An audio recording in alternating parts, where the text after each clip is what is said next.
Monty seen it on me. I had my, emotions on my shoulders a little bit, but he stopped me because he know me, and he just wanted to tell me a word of encouragement, and it got me going. I don't think the game's over.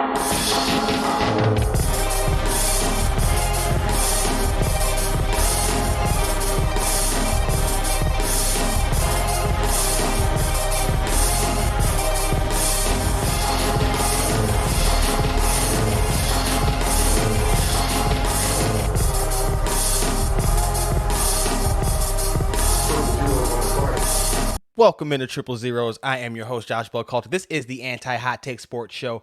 Be sure to follow me on Twitter at Josh G. Buck. Hit up the Facebook page, Clocker Sports website, clockersports.com, and the email address is clockersports@gmail.com. Of course, you can also follow the show at 30spod on Facebook and Twitter. That's at the number 30 and pod. This show is about to be heavy on NBA Finals talk. I'm just going to let you know that right off the jump. Okay, you heard the voice talking. That's one DeAndre Ayton. We'll get into him, but most of this episode, we're not going to say the whole episode, because I got to talk some NFL and some other NBA news and notes, but this is about to be heavy NBA Finals. With that said, let's get to it.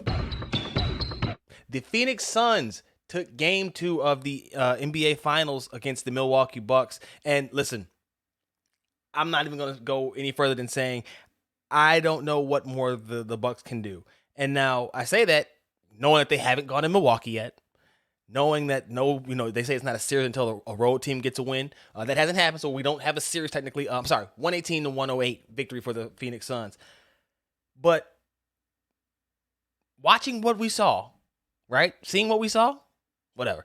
The game showed us that despite the best efforts from who might arguably be the most talented individual player on the floor, the Phoenix Suns have built something that's kind of withstanding all that. They're greater than the sum of their parts. I think if you would have taken each one of these pieces, except for maybe Devin Booker, but if you had taken each one of these pieces separately and tried to value them, you'd probably be lesser than an NBA Finals piece, I would say. Maybe Chris Paul, too, with the way he's playing especially.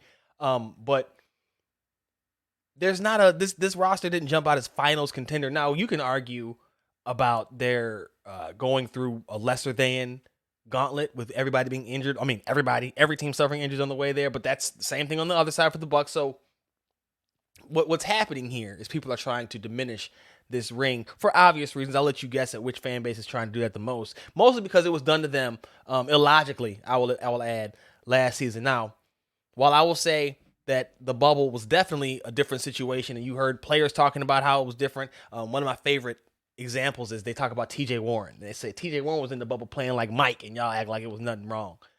I won't go that far. I won't say that it was the advantage enough to where you just put the asterisk by the Lakers ring, because everybody played in it. So if everybody's playing in it, there's no advantage, in my opinion. You can say that role players played better, but again, everybody had the same situation. I don't care how some guys handled it this way and some guys handled it.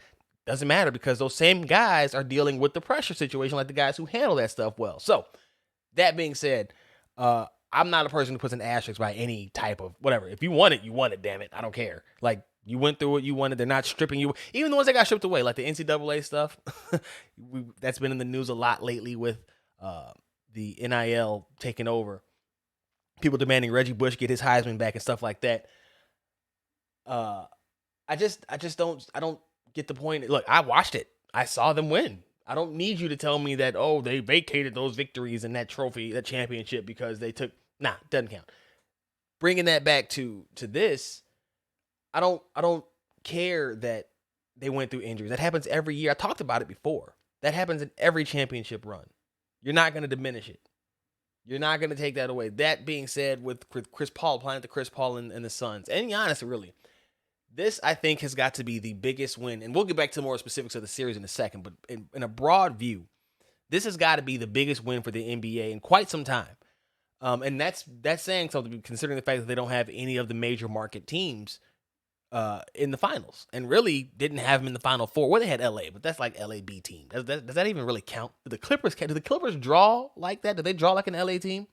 I would imagine they do. Anyway, but you got small market teams, and if you'd have predicted this in the beginning of the year, people would have told you you're going to get one of the worst finals ever. Well, game 1 won the night. And it was, I forget, I gotta get the specifics, but it was one of the best viewing nights they've had in quite some time, and showed that it was on the rise. Viewership is on the rise. Despite the change in viewing habits of people across the world, they still had a strong showing, and like I said, won the night. We'll have to see what Game 2's numbers are, but this is a huge, huge win for the NBA, which is struggling with trying to balance out player control and not having too many super teams, really weakening the overall product, because it's a foregone conclusion who's going to make it.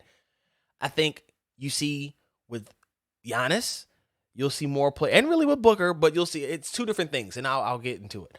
With Giannis, you see a player who will commit to the organization and let them commit to him and try to work it out, right? Try to build around you as best as they see fit, while, you know, not creating waves. He wasn't, we don't know what he did behind the scenes, but he wasn't out there publicly bashing anybody.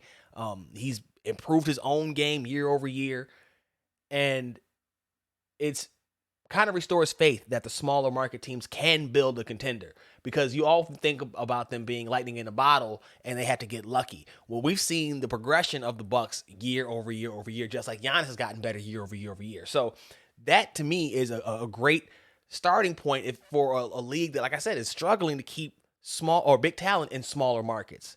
They tried to do that with the Supermax and all that. All that really did was delay it a year. Guys were just getting paid and then getting shipped out. But even if they lose, I'm not seeing how Giannis could view his situation with the Bucks as bad. They might need to tweak some things, but they've shown a willingness to do so. And honestly, the team around him, if he could fix his free throws, he's gotten better with the jumper. It's not great, but it's a lot more reliable and a lot more of a threat. If he can do that with his free throws, and I'm sure he will work on it this offseason, because it's clearly, he admitted it's affecting him. And real quick sidebar, him acknowledging that it was a problem, the chance of the timing of his free throws is a bigger problem than the actual free throws being a problem, because now he's thinking about it. He's thinking about not only the free throw itself, but also the people who are watching him, which means it's all mechanical. But we've seen, and I was telling someone earlier, you've seen when they start chanting, he's begun to dribble to their cadence. That's not good. That's not good. He damn needs to wear earplugs while he's out there at the free throw line. But anyway, I digress. If he can improve upon that, they're going to be unstoppable, because you could put Giannis at the 5, and Giannis at the 5 is a monster that the league is not ready for. In an era where small ball is taking over and taking the traditional big man off the floor, if you can throw a 6'11", 260 some odd pound gazelle, because dude can move at the 5, the only person who's coming close is Ben Simmons, and we know he's not about that action. So there's no better situation. I think it's good outcome for the league, rather. Let me go that route. It's a good outcome for the league to have Giannis in here. On the Sun side, Devin Booker's got a lot of the same things. He was being talked about for being an empty scorer, empty stat patter, won't win anything out in Phoenix. And I mean, people were telling them they blew their chances and all blah, blah, blah. Chris Paul messed up going there. After seeing what he did with the scraps in OKC, they thought going to play with Devin Booker was a bad idea. I will never be able to wrap my head around that. Whatever. I was pounding the table hoping the Bulls pulled that off. In addition to, or instead of, getting Billy Donovan. Instead of, or at least in addition to. I don't know how to put that. But I wanted Chris Paul more than I wanted Billy Donovan. Haven't got to Billy Donovan. Really wanted Chris Paul because he's a mentor to Kobe White, but because I saw the growth that he helped Shai Gilgeous-Alexander of the Thunder achieve in one season. So I wanted to see that for my Bulls and Kobe White. Not going to lie. But in that one, it's more, I think the storyline is more for Chris Paul and veterans than it is for a Devin Booker. Because Booker would have had options. Chris Paul also had options, but he chose to go to a situation where, remember, they were 8-0 in the bubble last year and all that kind of stuff.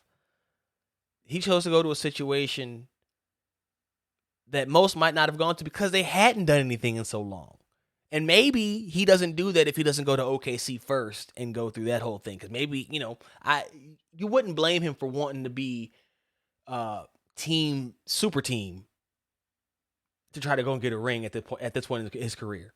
All signs pointed him wanting to go to LA to wrap it up with the Lakers if it didn't work out, after last. He ended up in Phoenix, though. And he didn't pout, Remember, he didn't pal with OKC. That was a big surprise to me. I think that was one of the things that might have been right around when I wrote the article, speaking on him changing his narrative without having won the ring. Like I said, just to put a bow on that. But not pouting, not forcing your way to Miami or to one of the other big name contenders, sticking it out there with the underdogs, with the little guys, and helping build that up spoke volumes. And it's translated because not only now do you see it working in somewhere else, but I think guys are more willing to listen because he had this reputation of being abrasive. We'll put it that way, put it nicely. So it's for Giannis, it's about Giannis. For Devin Booker and the Suns, it's really about Chris Paul choosing to help a team that's trying to get over the hump when he hadn't gotten there himself, right? That's what's crazy. It's the group thing with the Suns to me. With Milwaukee, it's Giannis showing faith in the Bucks. The homegrown talent staying home because they've committed to him, so he's going to keep committing to them. Phoenix is, hey, look, we're building something here. We need that one veteran to push us over the top, and you're it. And Chris Paul saying, you know what, I accept that challenge.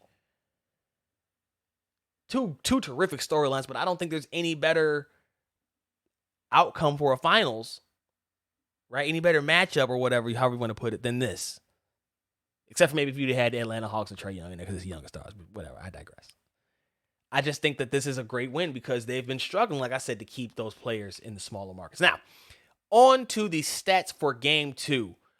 It was a wild one, and it started off really going back and forth as the Milwaukee Bucks and Suns were damn near at a dead heat after the first quarter, if not at a dead heat. I'm trying to remember exactly where. Anyway, Chris Middleton in this game. Now, I started off by telling you about Giannis Antetokounmpo and how he did everything he could. Let me go to him before I go to Chris Middleton. Giannis had 42 points, 12 boards, 4 assists, a steal, and 3 blocks. Mind you, he was also playing on one knee, okay? He got bumped a few times, and you could see it was bothering him. But he shot 68% from the floor, and he even had a pretty decent night at the free throw line going 11 of 18. 61%, that's pretty good for Giannis. He was damn near the only guy that was there consistently. Jrue Holiday gave you 17, 5, and 7, but it felt like he was pressing a lot, and he didn't get a lot of his points until later on in the game either. By that time, they were already playing catch-up. I'm very big on timing, right?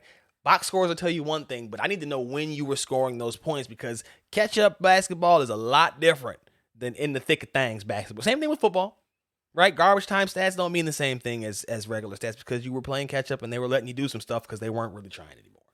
So, his 17 don't really count to me because he was struggling most of the night. Chris Middleton, right? Chris Middleton got outscored by Pat Connaughton 14-11. Middleton is a guy who will probably have a really big game in Game 3 or 4, probably not both, but has gotten a lot of buzz the past couple of years. He had that really good season last year. He had a really big game, a couple of big games this postseason.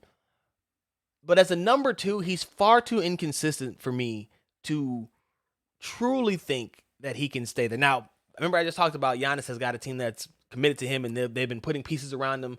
I think if he had a choice, or not if he had a choice, let me put it a different way. I think if all options were open to them, they would try to package both Jrue and Middleton for somebody else. Who that would be, I haven't thought about that yet, and I'll probably think about that next episode. I'm actually working on something for Clocker. I do this every year where I drop some fantasy pairings that I would love to see in the NBA. Two teammates. Let's build some duos. I don't really do big threes. I do duos because whatever. It's a lot more fun when you got two guys, taking on the rest of the league as opposed to a big three. So that might come up. Be on the lookout for that. On that list, you will see Giannis and somebody. I haven't thought about who yet, but somebody, some guard that can create and do it all. Be a him, but in a point guard form on the other side. So you can go him at 5 and the other guy at 1 and fill in the gaps in between with some shooters. Some pure shooters, because I think you got talented scorers in Holiday who can do everything and Middleton who can do everything. But as far as being consistent, reliable shooters, knockdown snipers, they are hot and cold. And a lot of times it's in the same game, if not the same quarter. That's where my problem is with them. Especially Middleton. For a guy who gets all that bread and gets a lot of pub when he does well, we got to talk about these dips, man. These peaks and valleys. The difference between the two is way too great for me. For somebody who's commanding that kind of chop. I got to think about who we're going to pair with him. But Giannis needs a teammate, another superstar to pair with him. An offensive guy, somebody who's purely offensive. Ain't worried about the defense. Or less than, because they know they can go out there and score. He can score. He's going to fill up the stat sheet, but you need somebody else with some aggression to him, some consistent aggression who doesn't have these kind of disappearing acts. That's bad. 11 points? That's bad. This is a dude who can give you damn near 40. He can give you 40. You can't have 11 points. You just can't. And for the six assists or six rebounds and 8 assists, excuse me. It's all good, but I need more. I'm sorry. I just need more than that from my number 2. Again, this is the second fiddle. This is not number 3. Drew played like number 3, and you could say, oh, well, they alternate. If Buddy is giving you 42 and 12 on one knee, one of y'all has to at least score a dub. Not come close, not be right there at 19. I need a dub plus. Because he scored 40 plus on one leg. It's unacceptable. And they're in trouble. They're in trouble because of this. Because what more do you want him to do? What more do you want him to do when he does this? The next game, you could say, well, Drew and Chris might step up, and they probably will. And he can give you less than they can win a game like that. That's not going to last either. Because Drew and Chris aren't consistent enough offensively. And honestly, clearly the defense ain't cutting it neither.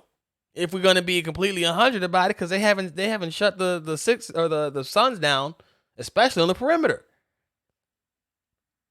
I don't see it. I don't understand. In this game, Phoenix shot, where is it?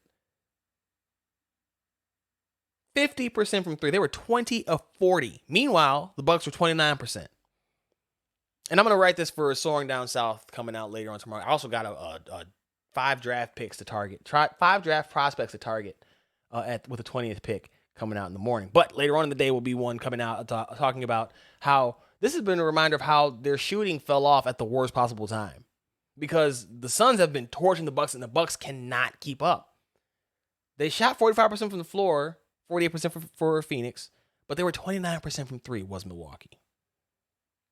And they had a 9 free throw attempt advantage. 15 to 23 was Milwaukee, 65%. Terrible. Phoenix was 12 of 14. Remember, they were like 20 of 20, 24 of 24, something like that in game 1. They only got to the line 14 times, and most of that was later on when they were intentionally fouling them because they had 3 fouls, or they got in their first shooting foul, right, in the third quarter. Mysteriously enough, after Mike Budenholzer, head coach of the Milwaukee Bucks, had complained about the disparity in free throws, it went the other way. I often talk about this being a problem in society, really, not even just sports, in society. Whenever there's an issue with anything, the response is never, and I mean never, to bring it back to the middle. It's always to go in the complete opposite extreme direction. And then you end up just with a whole pendulum back and forth, and we never come back. We'll probably see some more disparity going forward. Game 3 is going to be in Milwaukee on Sunday.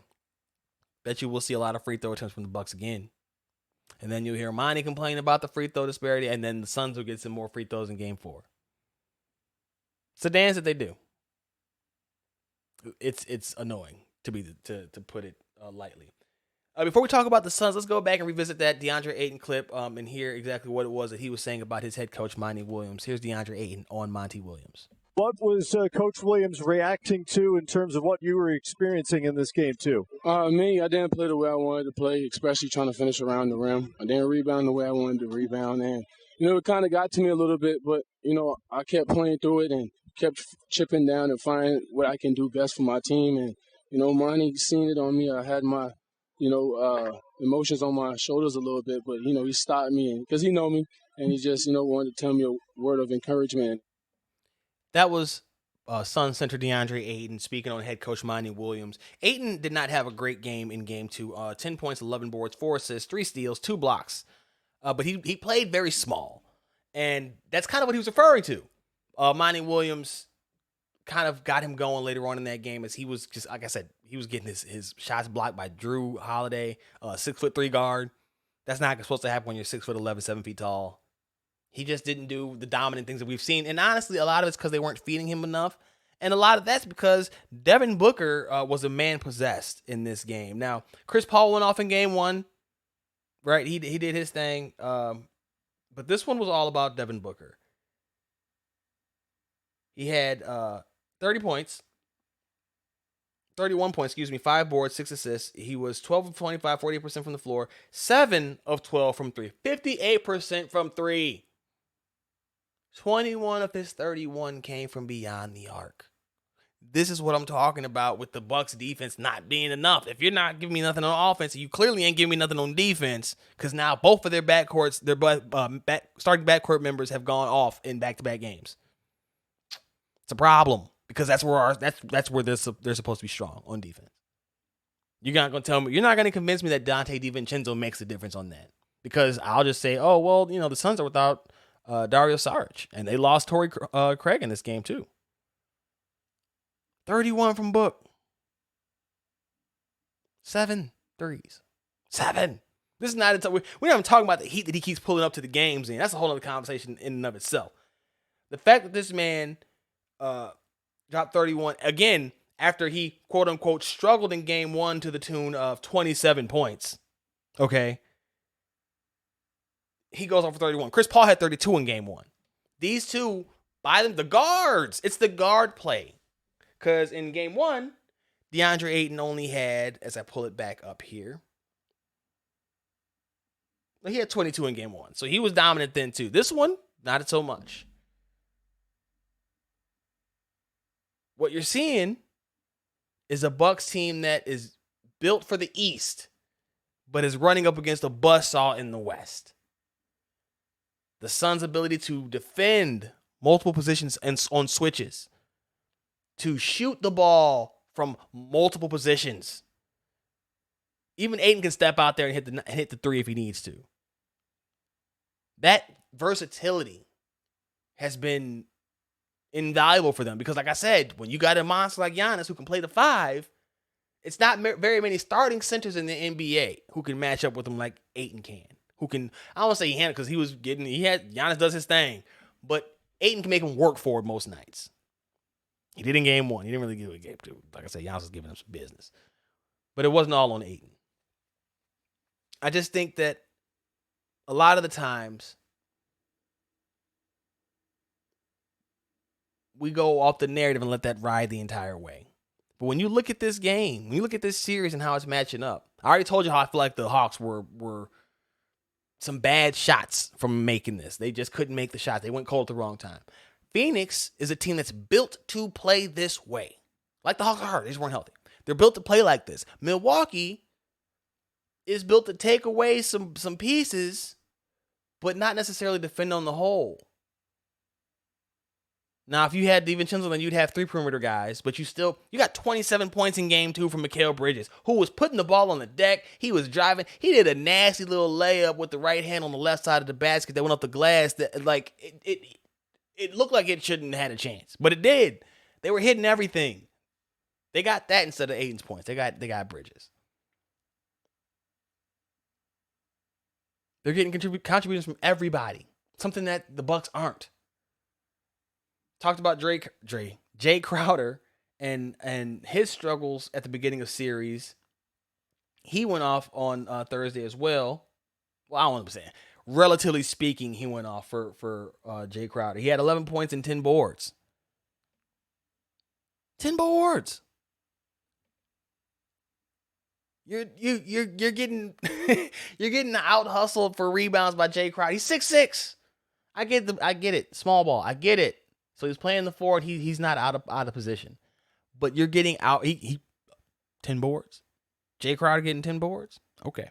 All right, Milwaukee. There's a clip of Giannis on the sideline, and he's not screaming or berating them, but he's very animated in talking to his team. And the headlines are basically talking about him. The captions are basically him saying, I'm out here doing all of this, and you guys can't even, what was it? It was like 6 to 20. That was bad percentage. It's an off percentage. The point is he's animated talking to these dudes. And you have to feel that emotion because he's playing his ass off on one leg, and y'all can't even muster up. I mean, at one point they had gotten the lead to like 4, or the deficit to 4, and then he sat down for like 45 seconds, and it was right back to 10. I mean, right back to 10, and it wasn't even by threes. It was just some trading the buckets, real nice and simple like. The Bucks are in trouble. They're gonna get a game or two. I say Phoenix in 6. They'll get a game or two. But there's not much. They're not gonna get better. They can give a better effort. They can hit more shots, but they're not gonna get better. Phoenix is better. Giannis getting hurt came at an unfortunate time. Trust me, I'm aware. Phoenix is better.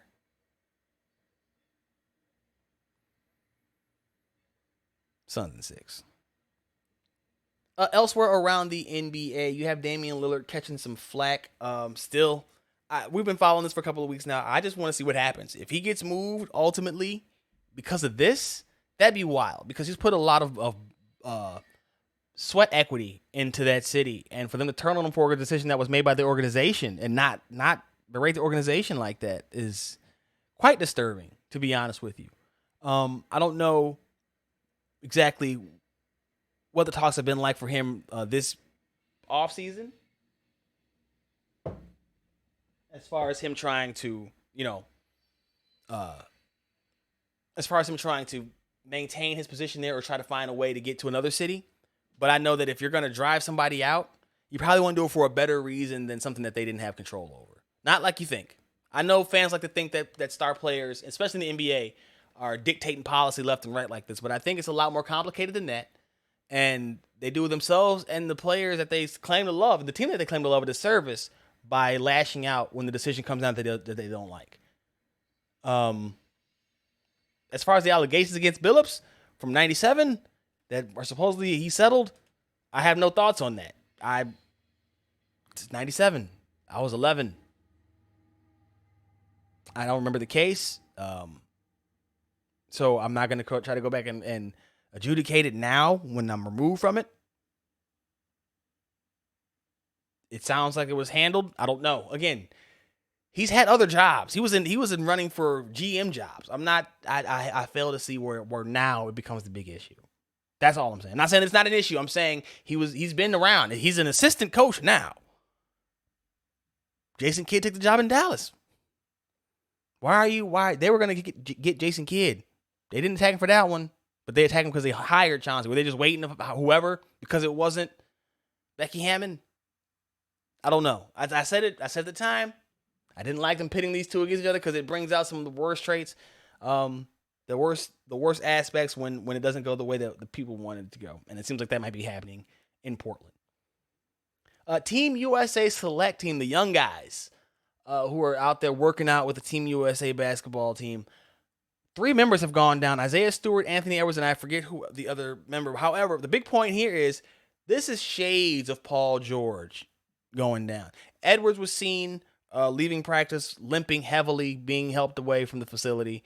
Stewart had to be helped out. I forget again the third player at the moment. I'm super blanking out on his name. But with these teams, these are young stars. Edwards was the first pick. He is the central figure for the Minnesota Timberwolves moving forward. Cat's a great player. It's about Edwards. Let's not BS around it. He needs to be healthy. I just wonder, especially coming off the year that we just had, you've seen injuries like this now with another rash of I don't want to say high profile. They're still young guys, but they're known rookies, valued rookies, valued young players. How about that? Getting hurt. Do you see teams starting to pull back on allowing those guys to go? Do you see guys voluntarily do so because they don't want to risk it? Just something to keep an eye on. And one of the issues facing Team USA men's basketball ahead of the Tokyo Summer Olympics, the other issue is Japan is on a lockdown because they are going through an outbreak right now. The pandemic, COVID pandemic is still going on there. Coronavirus still rampaging through. And they're on a lockdown. 2 weeks, less than 2 weeks now from the supposed start of the games. There will be no fans and all these other things are happening. It's going to be bad. It's not going to be good. And here we are. I don't know why this is even going to occur, but it's going to. And to be honest with you, so be it, because there's been so much drama around these Olympics anyway. Sha'Carri Richardson and all the other stuff. Look, you want to say she didn't follow the rules and she knew rules? That's fine. You want to say that the IOC is behind, or whoever decided that is behind the times? That's fine too. What I won't say is that it's going to affect anything, because this is going to be bad. It sounds like you're going to have some athletes. Again, you're sending men's NBA, after all the crap they just went through last year, you're sending them over there into a city, a state, a country, rather. I'll get it right eventually. A country that is going through a pandemic currently. They're still dealing with the measures or issues that we were having not that long ago. It just doesn't seem like a recipe for success. I don't know. I could be wrong. Maybe I'm jumping to conclusions here, but it doesn't feel like this is the best way to go about things, because I just don't see how you're going to be completely convinced that it's gone in that time. 2 weeks is about the time they tell you to take away anyway your quarantine time. But I don't see that allaying fears enough if people were worried about it before. Now, NBA guys are vaccinated for the most part, so they probably won't care anyway. But this is just not good. It's going to be bad. The spectator part is really interesting. I want to see if that's for everything or just for some events. But damn, no spectators? So they just okay. Listen, having watched that for a year of sports, I can tell you it's not what you want. It's not the worst thing, but it's far less than ideal. Far less. The NFL, as we switch gears a little bit here. Real quick, man, we're still monitoring the Aaron Rodgers situation. No one knows what he's going to do. I do, because I did it for a couple of weeks ago. He's coming back to Green Bay. Look, no movement, no real traction in conversations, no real rumors even coming out lately. He's about to stay there. Maybe for just this year, but come on, man. I don't see why there's any reason to believe that they're going to move him. They don't have any motivation to do so. He's coming off an MVP season. They were 13-3, a win away from the Super Bowl. Fix it and get it right. That being said, they haven't done a good job of trying to fix it. They've kind of just waited it out. Not the best plan of action, but one that they definitely had available to them, and they've taken full advantage of it. So I won't fault them for it, but I will say, damn, you probably could have done a little bit better job trying to make sure that when he does come back, that the things are a little bit smoother. Because as it stands right now, if he was to come back and give them the bird, no, would you blink? I don't know if I'd blink. I'd probably just be like, yeah, no, that makes about much sense as I thought it would. In other news, N'Keal Harry has demanded a trade from the New England Patriots. If you find yourself saying, who? Yeah, that's about right. A former pick out of Arizona State, a guy that I was really high on, but hasn't really done anything. Now, we know that the Patriots and their first-round receivers have a very poor history, but Harry would be one that seems to stand out because a lot of people thought that he would be successful. And for him to not, well, I mean, it reflects poorly on him. What more can I say? Talked to David Latham going into last year, and he was excited about his potential as well. We talked about him and Jacoby Myers, and really for neither one of those guys to take off is a shock to me after the conversation we had and the year they had prior to come out flat like they did last year. You want to blame Cam? Fine. I think that some of that has to do with the receiver style, but whatever. It's disappointing for them to come out this way. And for Harry to come out now and demand a trade, I think is just one of the funniest, most tone-deaf things I've ever heard of from an NFL player, from an athlete, because who are you to demand anything? Just be quiet and you'll get released. You're probably not going to make it out of camp anyway. No one's trading for him. Not a soul. If my team traded for N'Keal Harry right now, I can't tell you how fast I would turn on my fan card. And it's not because I think he was the worst decision, but clearly they don't know what the hell they're doing. They clearly don't know. I don't know. It's tough, man. It's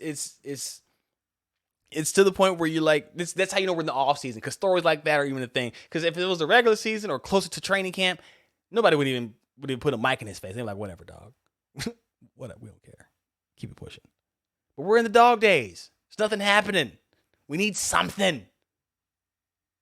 N'Keal Harry is there like the Will Smith meme. posing, hands out. Here I am. Oh, that's rough, man. That's going to do it for this episode of Triple Zeros. Be sure to follow me on Twitter at JoshyBuck. Hit up the Facebook page, Clocker Sports, website, clockersports.com, email address, clockersports@gmail.com. And, of course, you can follow the show on Twitter and Facebook at 30pod, the number 30pod. As always, be sure to read the stuff.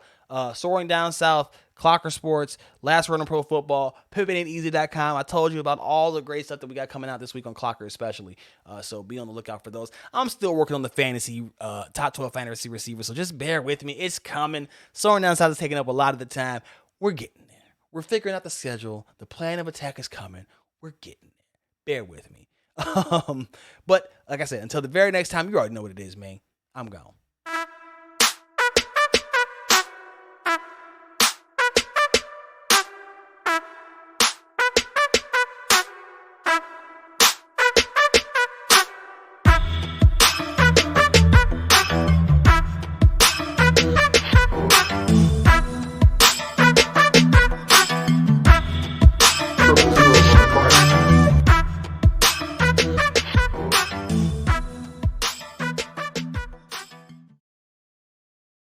Monty seen it on me. I had my, emotions on my shoulders a little bit, but, he stopped me because he know me, and he just, wanted to tell me a word of encouragement, and it got me going.